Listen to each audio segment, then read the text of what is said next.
Hello everybody, welcome back to my channel, and today I have another video for you guys from Seth the Programmer. This one focusing on a fan favorite character, that being Itachi Uchiha, and he's going to be talking about how Itachi is actually a lot stronger than a lot of people think. And I do think that this video is going to be very informative, because I feel like a lot of people probably downplay what Itachi is actually capable of, because they mostly focus on the fight between him and Sasuke, even though later on down the series, Kishimoto does continue to add context to that fight, one being that Itachi was very sick during that fight and was not operating at 100%. So let's go ahead and watch the video. Hello everyone, it's your host, Seth the Programmer, and today we're going to be going over Itachi Uchiha. Now, I've had a pretty long chain of Naruto videos over the years, and arguments always evolve, Itachi being especially not immune to this. In fact, by the way, I just wanted to ask you guys, in your opinion, because for me, this is still my favorite of the Naruto openings, not just in Shippuden, but in all of Naruto. This is still my favorite opening. I love every single second of it, whether you're talking about the animation or the song. It's just amazing to me. So I want to know, in your opinion, what's your, or no, not in your opinion, excuse me, but what's your favorite opening in the Naruto series? Not just in Shippuden, but also including part 1. Which one is your favorite? I would go on to say that Itachi is actually surprisingly underrated, if anything. Now, he is. Now, I know that might sound a little bit weird, but believe it or not, there are people out there who tend to downplay characters. I've seen people downplay Hashirama's abilities. I've seen people downplay Minato's abilities. I've seen people downplay Pain or Nagato. I've seen people downplay Hashirama Senju, which is insane. But unfortunately, it does happen, and oh god, this stupid shit. Obviously, let's see, Goku Solo's Marvel, not even acknowledging that there are characters in the Marvel universe who could just literally snap their fingers, not Thanos, but other beings in the Marvel universe who could just not even snap their fingers, just wave their hands and immediately just destroy anyone in the Dragon Ball universe. And Batman can beat everyone. Jesus, Luffy destroys the Naruto verse. Super Saiyan 4 Gogeta's multiversal, Ben 10 Soul's fiction, yada yada yada. Deku can bust planets. Come on, the guy can't even take down a building. Obsequious fandom has its over-exaggerated expectations of a character. Some people think Itachi would solo all Shippuden by himself and would destroy most other fictional universes single-handedly and is the solo god of Naruto, mainly simply because of Edge. But this is obviously going over him more realistically and will describe many of his character traits that have held him back over the series, while describing the limits of what his abilities can really be argued as. I also think that there's many things that should be said here for the community to etch into their hearts and minds and show around when the time comes. So I think this will be overall an important piece to the scaling archive I have, very similar to my Heroes and Minato videos respectively. We can watch these if you want. This video will also go over extra material such as Itachi Daylight, Itachi Midnight, and the Akatsuki novel respectively, which I feel many people overlook when scaling him that might be refreshing or I don't know if I'll get in trouble for this one in particular. Interesting to hear about. Now, as always, if this is maybe your second time coming here, it's not your first rodeo, maybe you should consider subscribing, or if you like the video, learn something new. Definitely subscribe to Seth's channel, by the way, and not just to Seth, but any other creator we see here on this channel. Please go show them some support, guys. And of course, I'll link Seth's channel in the description of this video. Maybe consider liking the video as well. I'd really appreciate it. And let's get started. From the get-go, I think it's important to establish Itachi as a character before going over him as a fighter. He's shown great potential from a very young age. We're talking about the kid with immense talent and the mindset of a Hokage at 7 years old, after all. Which so there's is more depth insane to when you Itachi think about than it. just raw power. I mean, seriously, think about it from Itachi's perspective. Like, you're 7 years old and you're already thinking like a Hokage. I mean, most 7-year-olds aren't even all that aware of the world around them, and yet Itachi was not only aware of the village, but he was aware of the shinobi world and how certain decisions can lead to drastic consequences. It's insane when you really think about it. This conversation is important because his character more often than not hinders his ability in combat, and many fans are surprisingly blind to this. Examples being some actually believe Sasuke in his fight with Itachi was really winning or seriously countering Itachi's full power, and had absolutely no clue that it was just Itachi basically ending himself to make amends for his failures and save Sasuke.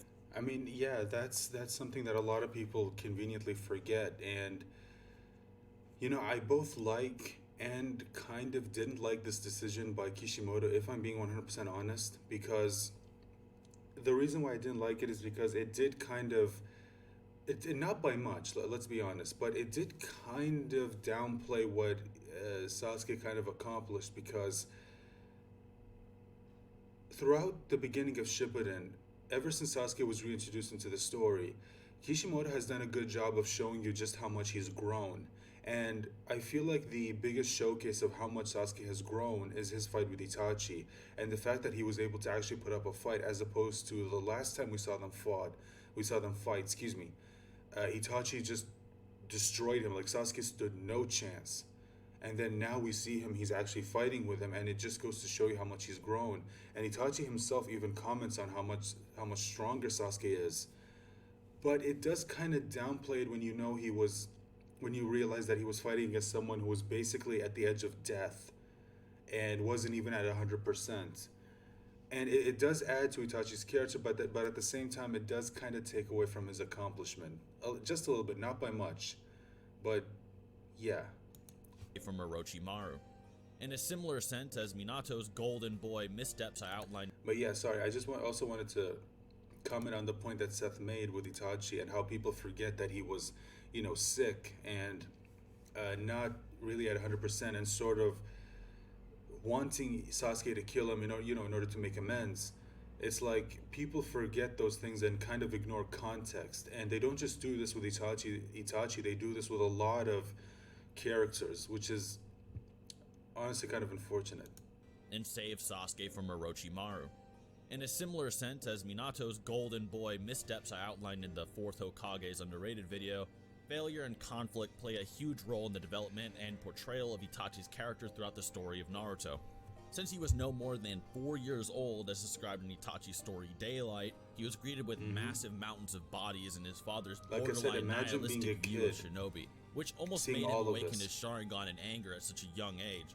He was a boy whose face was carved by lines of which Danzo describes as the bearer of chaos and bad luck.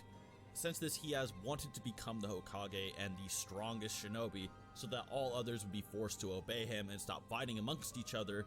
We even see this sentiment somewhat echoed by Sasuke in the final battle with Naruto.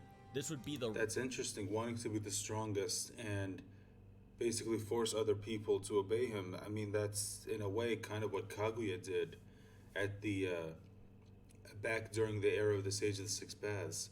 Like, she became so strong, she basically forced other states to stop fighting and basically ended conflicts. But unfortunately, it led to more conflict, which I guess it goes to show you that maybe that mindset doesn't really work. I mean, maybe it could, but yeah, I don't know. It's just it hasn't worked so far. So yeah, maybe it's basically evidence that method of ending conflict doesn't actually work. Excuse me. Reason he would be so set on stopping the Uchiha from fighting the Leaf ended up pushing Itachi to becoming the greatest talent the Academy had ever seen at the time, even compared to his predecessors like the 4th Hokage.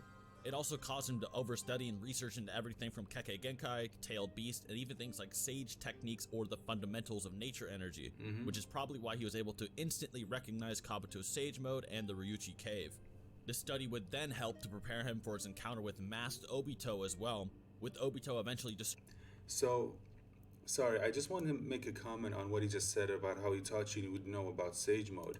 Now, he did mention that he did study it, so that information is available to children even if they're still in the academy, which is why, to me, it always seemed a little bit odd that you have characters like Sasuke and characters like Sakura and basically other characters in the Elite Village who don't really know what Sage Mode actually is, or just natural energy. Because if it's taught to you when you're that young, then shouldn't you already know it? And I had someone in the comments of one of my previous videos say that like Sasuke wouldn't know about Sage Mode. Like that's not true, because like they said, it's something that they do teach in the academy. And if you want proof, there's, I can't remember which chapter it was, but there's a chapter that it happens during the fight between Naruto and Sasuke, where there's a panel that shows you Sasuke looking at his report card when Sasuke is remembering the events that led up to the Uchiha clan massacre. But there's a panel where you see Sasuke looking at his report card from the academy, and in one of the subjects was actually Senjutsu. So they do teach it at the academy, and yet later on Sasuke acts like he has no idea what it is. Or not just Sasuke, but literally a lot of people. Sakura even at one point asks Kakashi what's sage arts, and she didn't know. But like, wasn't she described as being this sort of genius who knew so much about the things that they learned at the academy? It just seemed a little bit weird to me that they didn't know. Encounter with masked Obito as well, with Obito eventually destroying his team too and killing one of Itachi's teammates. Obito casts a massive Genjutsu that shakes the very air around them, with Itachi avoiding this where others, including Jonin and Daimyo's guard, couldn't. But it's not enough to save everyone around him. This encounter would reinforce Itachi's philosophy that he needed to be the strongest, and he would look to surpass this masked man specifically. So from here you have a very conflicted child who is both a pacifist and someone who thinks pacifism can only be achieved through absolute power and force of will, and thus desires to better himself constantly. YouTube will not let you get away with music. Itachi may be a rather serious pacifist and power-hungry, he's an even more... I don't know how they allow this video on their platform, and yet my video reacting to it is not okay. Like, that's just YouTube. Like, their copyright system is freaking broken. More serious utilitarian and realist. I'll try raising it a bit, hoping that I don't get dinged. So should be fine at this level. Danzo, a rather underrated character as well, mind you, can read most top shinobi like a book, and Itachi, a shinobi Danzo says you see maybe once every 100 years, is no exception. Danzo poses a hypothetical to him and asks, if there was a ship at sea, including crew, and one person among that crew was deathly sick, with this one crewman threatening to contaminate all the others with his illness, would it be acceptable to kill him? And Itachi's cold response is to simply say that the man would die anyway and he'd do what he had to do. This is perfect because it outlines that while Itachi has massive disdain for fighting and harming others, he will still hurt and harm others if his aversion of not doing so supersedes his value of doing so. This explains why he spared so many characters who he could have easily massacred, including Kakashi and Asuma, who have actually questioned Itachi's reasoning for doing so since his very first appearance in the manga. Itachi being a part of the Akatsuki is another curious matter as well. It might seem like somewhat of a contradiction for him to be in it, however it's stated he only is trying to get on their good side, so they'll divulge more secret and classified information to him, which they only give to those they trust. It's also stated in the manga numerous times that Itachi did it to protect Konoha from Obito and Sasuke from Danzo. Of course, Itachi does have a dark side that was brought out by Danzo in the death of Shisui, such as when he was actually planning to kill his father and all the ringleaders of the Uchiha coup in the middle of the street, had Sasuke not intervened in the novel, something that's not so apparent in the anime and manga since you can't really read Itachi's thoughts. Although this is still almost always superseded by his pacifism and his duty to his beliefs, and even then he did this for a very justified reason and not just raw anger. All the fights you can really mention with him in it are not displays of his true strength, the exception being battles against characters he doesn't need to hold back in, like versus Edo Nagato, Hydra, Orochimaru, and Sage Kabuto. But even in that fight against Kabuto, Itachi was not allowed to go all out, not being allowed to kill him, or else the Edo Tensei would have continued, and we all saw what happened to Orochimaru and Nagato. So, what is Itachi's true strength? Once again, Itachi is a child prodigy. At 9 years old, he's cleared the Forest of Death in Itachi Daylight, a 3-man assignment normally. However, he did this solo and in the fastest time ever seen in the verse, except for later on when Gaara surpasses it in part 1. Even faster than Kakashi and Minato's records respectively, And by 12 years old in Itachi Midnight, not only was he considered the top of the Uchiha by Danzo and Hiruzen, he was considered a valid opponent by a 20-plus-year-old Obito Uchiha. The same Obito who at 14 had one of the most hacked Mangekyo of all time, a Zetsu amped body, and could scare Minato into sacrificing himself to try and stop him in the future. The same Obito that could take a Rasengan straight to the body from the 4th Hokage, a Hokage who could threaten a man rivaling a perfect Jinchuriki 8-Tails with just a kunai, and considering 12-year-old Itachi a valid opponent, and thus listen to him and not coming to the leaf as well. This scaling is very consistent considering later on, Obito was sure that if an older Itachi knew more of his secrets, he would already have been killed, so Itachi being a rival at such a young age is actually very consistent. Many people get confused by this because it's stated by Kakashi that Itachi became an Anbu general at 13, although this is more than likely due to Hiruzen and Danzo boosting his age so that people wouldn't question him joining rather than a contradiction which they debated about. With Kakashi not knowing much about him really to begin with, if you do want to say he was 13 instead of 12 here, nothing really changes though. Not much time later, Orochimaru is teamed up with Itachi in the Akatsuki. Orochimaru, of course, tries to steal his young Uchiha body, and is suddenly impaled from all sides and stuck in place while Itachi slashes his arm off in the...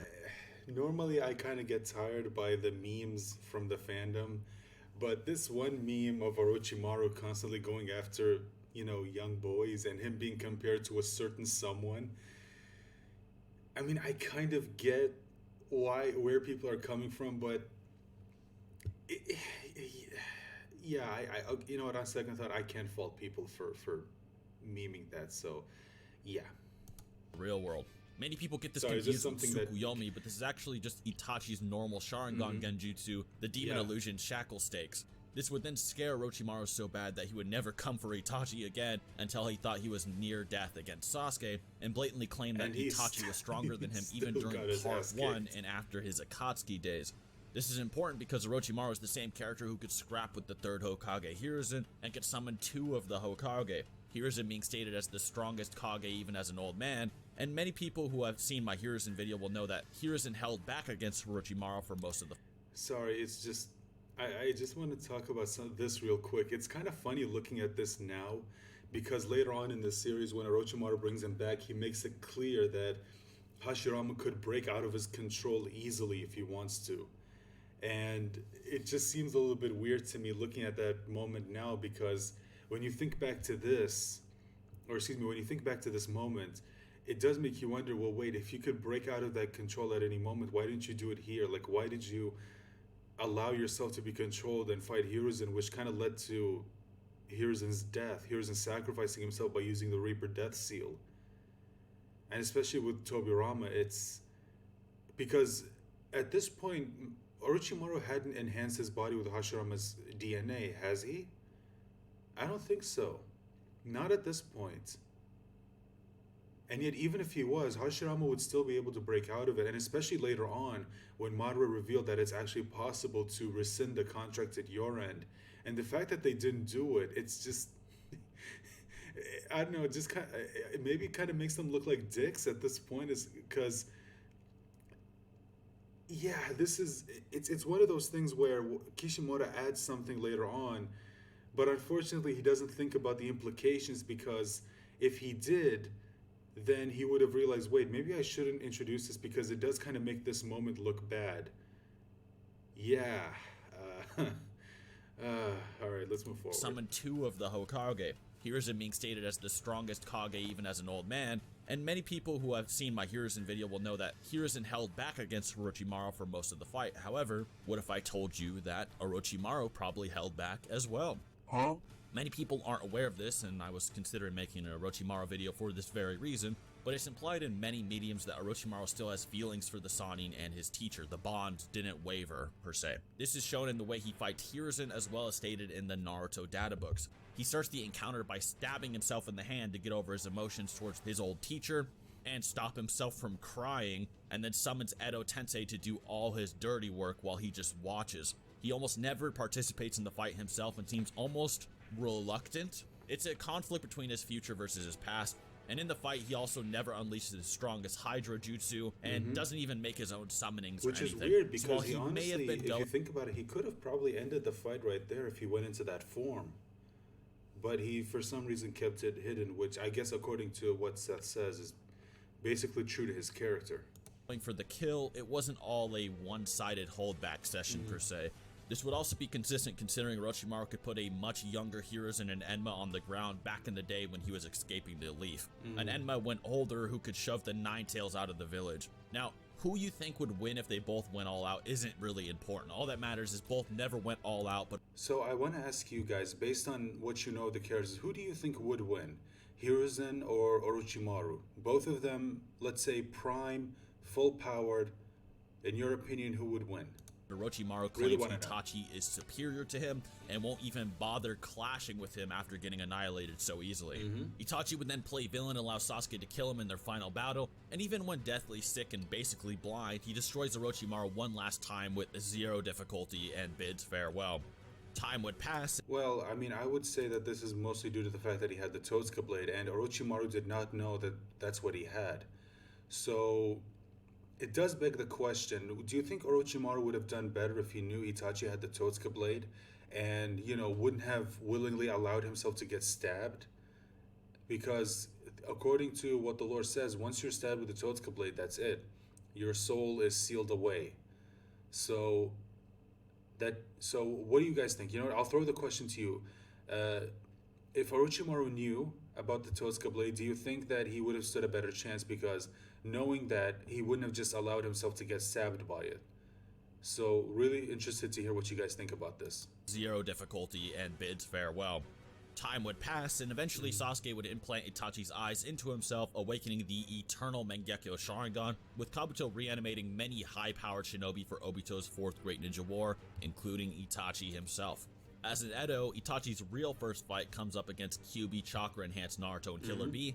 In this fight, Naruto is pushing himself to his absolute limits, with Killer Bee trying to play as a support role, but even with just his normal Sharingan, Itachi is far too much for them to really handle. With him being able to... And also, someone did point this out, but Itachi was being controlled this entire time, so it's possible that Itachi wasn't even fighting at his best. So it does beg the question, if Itachi had, you know, if he didn't have the stamina problems that he had when he was alive, and if he didn't have the chakra problems, do you think, based on what we've seen, do you think he would have performed better if he wasn't being controlled by Kabuto? And also, I've seen people say that Naruto, like, he was kind of holding back. I don't necessarily think that's true, because remember, he knows that Itachi is an Edo Tensei, so even if he, like, seriously damaged him, it wouldn't have done anything, because he would have just regenerated again. So, again, another question I want to throw to you guys. Prime Itachi, no stamina issues against KCM Naruto, based on what we just saw right there, with this, based on what we just saw, just his normal how well do you think he would have performed based on this? Sharingan, Itachi is far too much for them to really handle. With him being able to easily parry away all of KCM Naruto's taijutsu and even dodge Killer Bee attacking his blind spots at the same time, which people really overlook.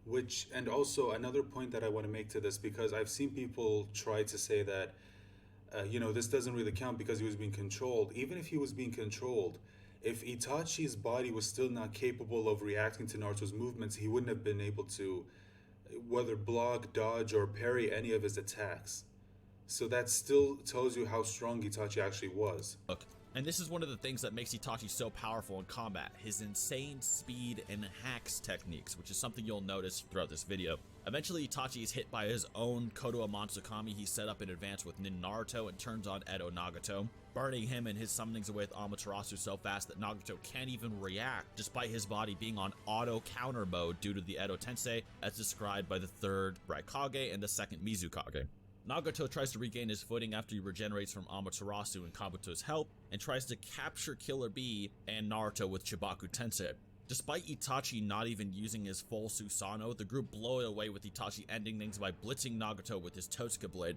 You could argue that this is because Nagato wasn't mobile enough, however Nagato didn't even attempt to counter it with Shinra Tensei or anything and was surprised. Regardless, Nagato is out of the game. Itachi gives Naruto a word of advice on how trying to handle everything yourself will result in failure. Very, very important bit of advice. when you want to be whenever you think about good leaders, it's not the people who it's not the people who think that they're good leaders, but it's the people who are recognized by other people as being a good leader. Like, what I'm trying to say is, if someone is trying to basically make themselves out to be a good leader, odds are they're not.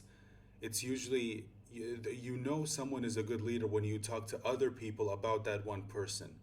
If I hope I made myself clear, and I hope I didn't confuse anyone. Just wanted to say, because yeah, this is very, very, very good advice, and it does, interestingly enough, it does come into play later on in the story in the fight between Naruto and Sasuke. Referring to how he himself desired absolute Nice bit of power to control foreshadowing all from others and force them Kishimoto. to stop fighting.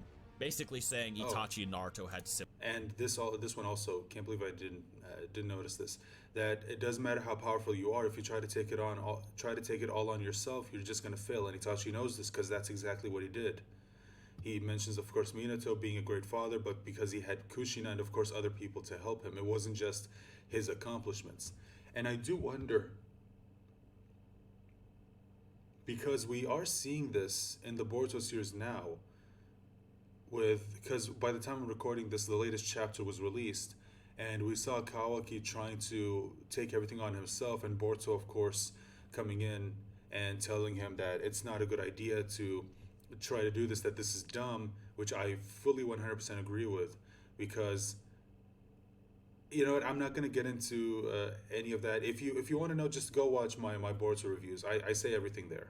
But yeah, I do like this from Itachi. Just, I think this is really, really good advice, not just in this series, but I think this is good advice just in life in general.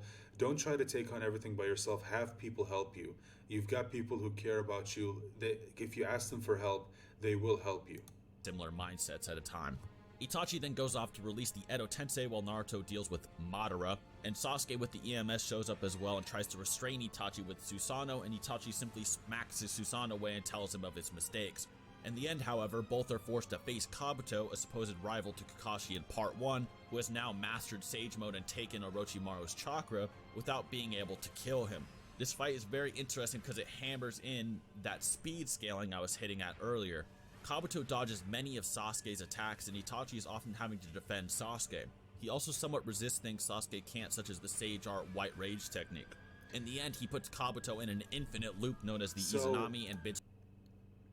While I do like this fight, it's another thing that Kishimoto did that if I'm being honest, I honestly wasn't a fan of this decision, because, you know, we saw Sasuke get the EMS, and we were kind of looking forward to seeing what this could actually do, and we never really got that. I mean, this would have been a perfect opportunity to show Sasuke's growth, especially in front of Itachi. Because, like I said, we know that Itachi wasn't at 100%, and now he doesn't have that limitation. He is at 100%, and even though he's still holding himself back a bit because he can't kill Kabuto, imagine how amazing it would have been if Sasuke showed what he could do, and we had Itachi there to basically comment on just how much stronger Sasuke's gotten, and by proxy telling us, the audience. And it also would have been a good way for Kishimoto to show you what Sasuke could do with his new powers, but unfortunately we never really got that. We saw glimpses of it in the war arc, but even in the war it was mostly focusing on what Naruto could do, and unfortunately Sasuke didn't really do much. He still contributed, and I also think that people kind of downplay what Sasuke's accomplishments in the war arc actually were. But I will admit it was mostly focused on Naruto, which does kind of suck. Even though I know he's the main character, so it makes perfect sense. Farewell after releasing the Edo Tensei. This scuffle is insanely important because Sasuke gets no amps from here until the war, yet EMS Sasuke is able to fight alongside mastered KCM Naruto. When Naruto first obtained Kyuubi Chakra Mode, he's able to blitz by the 4th Raikage at full speed, when some calcing it anywhere from the feat requiring several to 72 times greater than the Raikage's speed. But that's just the base Kyuubi Chakra Mode, not the mastered variant one he employs later. The mastered variant is impressive because it surpasses even the full KCM2 mode with his cloak when he first uses it against Obito in the Tailed Beast. This is due to the fact that Obito is actually able to restrain a KCM2 clone and avoid many of its attacks, with Madara outright just manhandling him with a wood style. Whereas later, after Neji's death and far more mastery of Kurama's chakra, Naruto is deflecting and dodging attacks from his blind spots from Rinnegan Obito and Edo Madara at the same time, while also protecting the entire Shinobi Alliance by himself. And then EMS Sasuke just comes in and is a rival to this Naruto and blatantly competes with his Rasen Shuriken with just his Amaterasu and then can fight side by side him. At one point, EMS Sasuke even threatens to incinerate the entire Ten Tails into ash, and Naruto yells at him to stop. So the fact that Itachi scales to this is extremely telling. Now, as I said before, Itachi is a speed-based character with many hacks and one-shot techniques, so even if you were to say that Itachi is only rivaling Sasuke in speed, even though he is able to deflect his Susanoo and his Also, I've always wondered this, but how come in the anime, his Susanoo looks like it's red, but in the colored version of the manga, it's orange? Was there ever an explanation for that? I always thought that was kind of weird.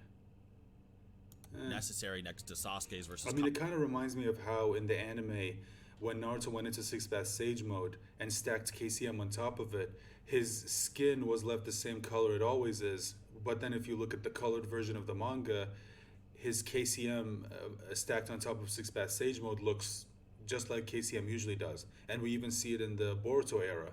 So again, I don't know if maybe the anime was taking liberties or if they didn't know, like they weren't told at the time.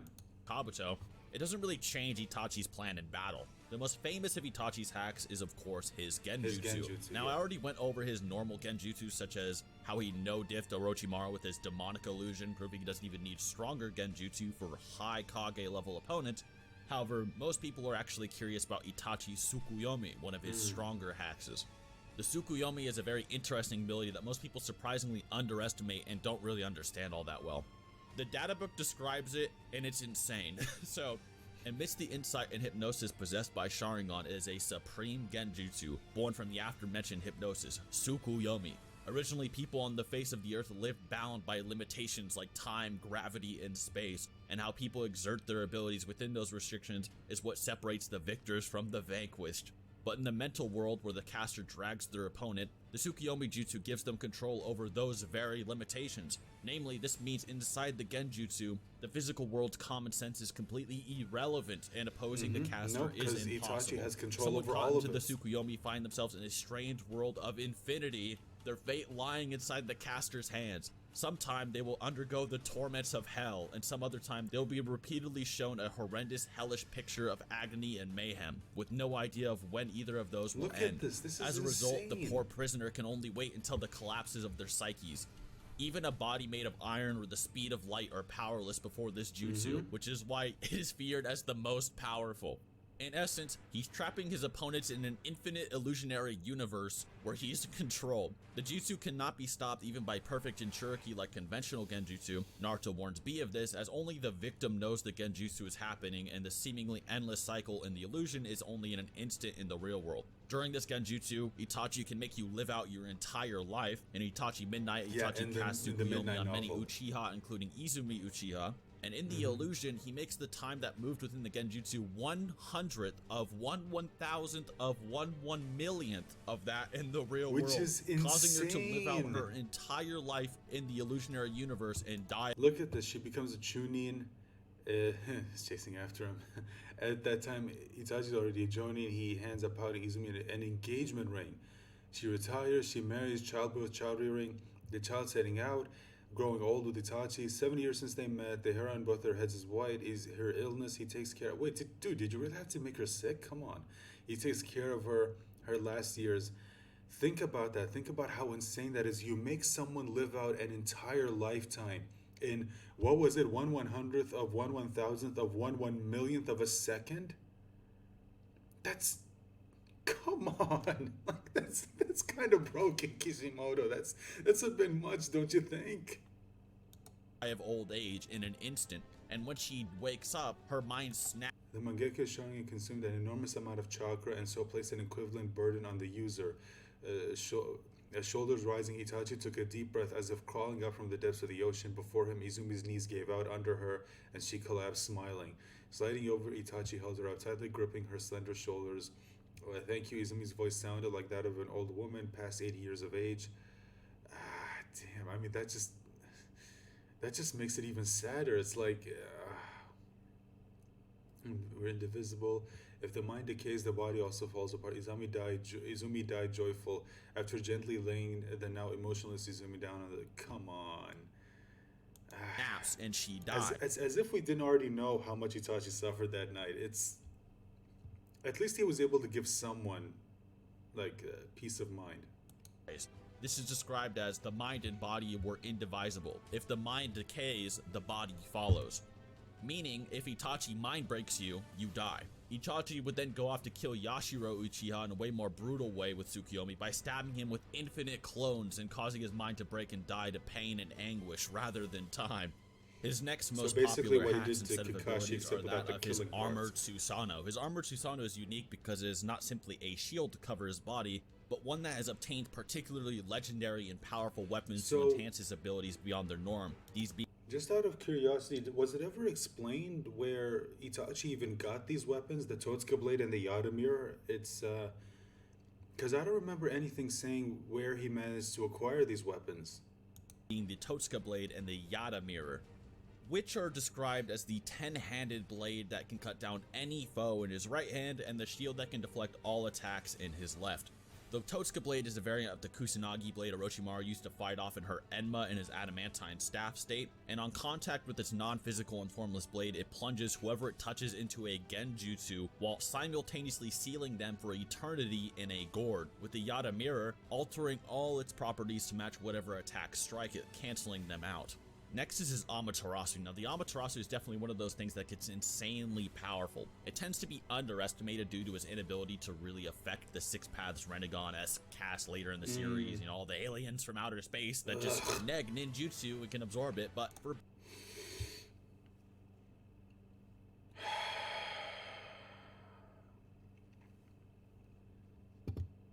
Let's move forward. Beings that are normal, that can't simply absorb or negate ninjutsu, it is insanely powerful. In the hands of EMS Sasuke, Amaterasu is going to burn the Ten Tails into ash and make Naruto worried, with it being able to burn through the fire-breathing Toad of Jiraiya, Nagato in his summonings, and even the perfect Jinchuriki Eight Tails. In the data book, it's described as having temperature like the sun. However, this is actually downplayed. Energy transferred through heat is not as impressive as you think it is. The core of the sun itself only emits energy comparable to around 1,000 tons of TNT per second. And for those that don't know, say destroying the Earth is like 10 to the 32 joules of energy, right? And this is nothing in comparison. However, 1,000 tons of TNT would still tear apart several city blocks, but is far behind even characters like Datara and the weaker Tail Beast. This is because an object won't reach a temperature beyond the source of the heat itself.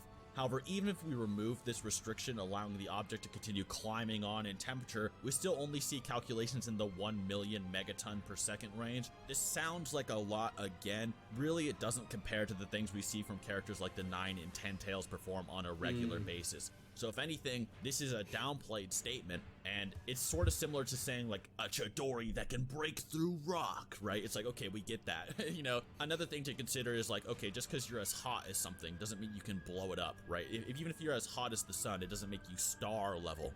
With all these hacks, later war arc speed scaling, and a massive intelligence that even scares Obito, it's no wonder Kabuto thought he could have possibly prevented the war with the secrets he had. Of course, this is not him saying he could solo the war, but still, Itachi's power is absolutely insane for what would seem like almost no reason at first. In Obito's case, he awakened the Mangekyo, sure, but he also had like a Zetsu body that took him beyond just normal persons, and he also had Madara's training and learned insane things from Zetsus and so on. Madara is a reincarnation of Indra, had EMS, and had many more cataclysmic battles and pitched fights against Hashirama alongside the Nine Tails and so on, so he kind of makes sense. So why was Itachi so strong? And the answer is actually quite similar to Madara, but it makes more sense. As I described earlier, ever since Itachi was younger, he trained both his body and mind to its peak, even in times of peace. Although the truth is that his hatred is what amped his Sharingan to this pinnacle we see throughout the series. This is described by both Tobirama and in the Sakura light novel. The Sharingan taps into the power of their heart, but also into their hatred and amplifies the ocular powers of an Uchiha depending on it. After reluctantly slaughtering the entire Uchiha with tears in his eyes, Itachi would get a massive amp. Massive conviction and will increases its powers as well.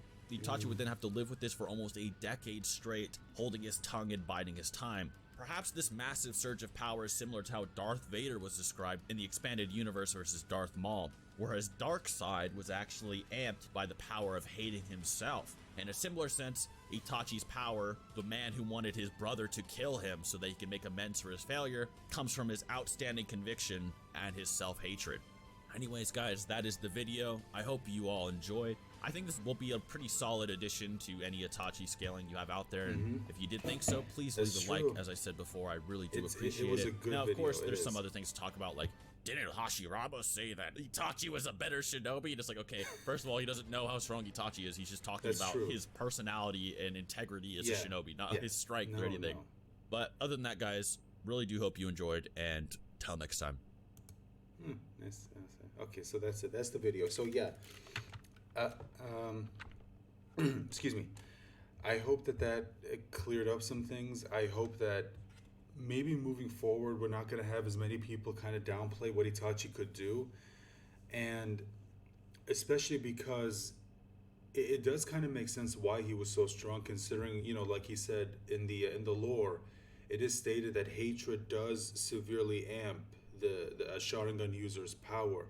And considering that Itachi spent years hating himself for what he did in the Uchiha clan massacre, it makes sense why he would be so strong. But at the same time, I also don't think that's the only thing, because like he said, Itachi from such a young age trained not only his mind but also his body, which is very, very important, because you can't focus on one and ignore the other.